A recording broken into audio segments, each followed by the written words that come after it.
Episode की शुरुआत होती है एक एफबीआई एजेंट पीटर सडस्की से, जो कि रिकॉर्डिंग करते हुए ये बताता है मैक्सिको की लड़ाई के दौरान कुछ औरतों ने मिलकर एक ट्रेजर को छुपाया था, जिसे ढूंढने के लिए जो क्लूज हैं वो है 3 रेलिक, जिन्हें आज भी कई लोग ढूंढ रहे हैं। वहीं अगले सीन में हम चर्च में एक थीफ को घुसता हुआ देखते हैं, जो कि वहां से रेलिक चुराता है, जिसे कुछ गुंडे आके मारते हैं और कहते हैं उसने धोखा दिया है सैलेजार को।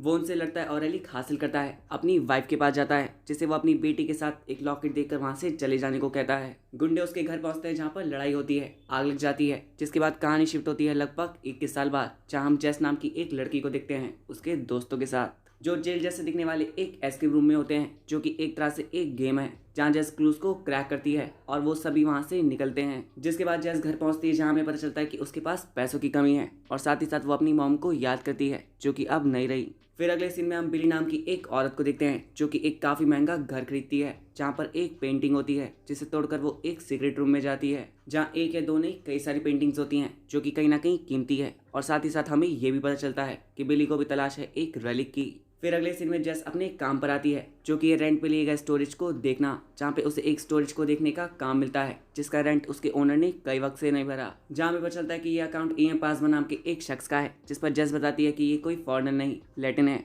जो कि एक क्लासिकल लैंग्वेज है, जिसमें पासमा का मतलब इंस्पेक्टर या फिर घोस्ट होता है। यानी ये आई एम घोस्ट नाम के एक शख्स का अकाउंट है, जिसने अपना रियल नेम तो यहाँ पे नहीं दिया। जहाँ जेस अपने बॉस के साथ डील करती है कि अगर उसने इस अकाउंट के बारे में पता लगाया तो उसे प्रमोशन मिलेगा। जेस वहाँ से एक गैबल और फ्लैग ले लेती है और पता लगाना शुरू करती है, जिसमें वो कामयाब होती है। उससे पता चलता है कि ये पीटर सडस्की नाम के एक शख्स का है। जेस अगले दिन पीटर सडस्की के घर पहुंचती है, जहाँ वो उसे वो फ्लैग और गैबल देती है, जिससे वो बहुत ही ज्यादा इम्प्रेस हो जाता है। जहाँ जेस बताती है कि वो भी एक एफबीआई एजेंट बनना चाहती है पीटर सडस्की की तरह। जहाँ वो उसके घर में लॉकेट देखकर उसके बारे में पूछता है, जहाँ वो बताती है कि वो उसके फादर का है, जो कि एक थीफ थे और वो वैसा बिल्कुल भी नहीं बनना चाहती। जहाँ पीटर उसे बताता है कि वो उसके फादर से नहीं मिला, पर उनके बारे में जानता है, जो कि एक ग्रुप का पार्ट थे, जो कि ट्रेजर की रक्षा करता है। फिर पीटर जेस को एक लेटर देता है, जिस पर उसके ग्रैंडसन का नाम लियम लिखा होता है, और कहता है ये तुम्हें खजाने तक लेके जाएगा। जेस वो लेटर नहीं लेती, वहां से चली जाती है, जो कि कैमरा में कैद हो जाती है और उसे देख लेती है बिली। जेस को अगले दिन अपने बैग में वही लेटर मिलता है, जहाँ उसको पता चलता है कि पीटर सडस्की ने उसके बैग में वो लेटर डाल दिया था।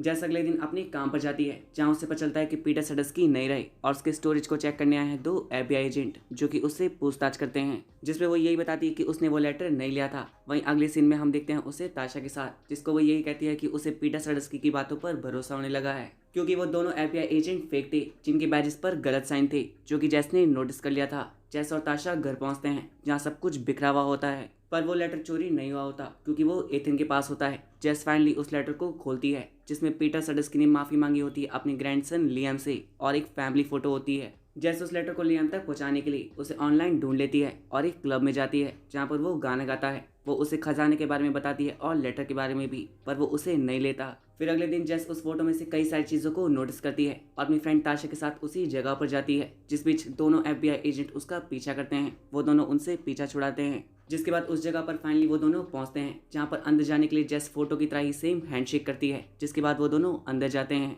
जहां जेस सेम पोजीशन में खड़ी होती है जैसे पीटर सडस्की फोटो में खड़े थे, और गैबल का यूज करती है, जो कि उसने स्टोरेज से लिया था, जिसे घुमाने पर रोशनी पड़ती है एक टेबल पर, जहाँ पे वो उस गैबल को लगाती है और रिफ्लेक्शन की मदद से उसे मिलता है फर्स्ट रेलिक। जो सभी चीजें ताशा अपने फोन में रिकॉर्ड कर रही होती है। दोनों नोटिस करते हैं कि रेलिक पर जो निशान है वो सेम निशान जेस के लॉकेट पर भी है। वो दोनों ये बात एथन को भी बताते हैं। एथन जेस को इन सभी चीजों से दूर रहने को कहता है और वहां से चला जाता है। जेस को फोन आता है, जो कि बिली का होता है। वो बताती है कि उनके साथ जेस का दोस्त ऑरियो है, जिसके बदले उसे वो रेलिक देना होगा। वहीं अगले सीन में मैक्सिको की जेल में हम सालाजार को देखते हैं, जिसे एक कैदी कहता है कि वो उसे भी अपने साथ ले जाए। सालाजार एक पन्ने पर सेम निशान बनाता है, जो कि रेलिक और लॉकेट पर था। और इसी के साथ ये एपिसोड खत्म होता है।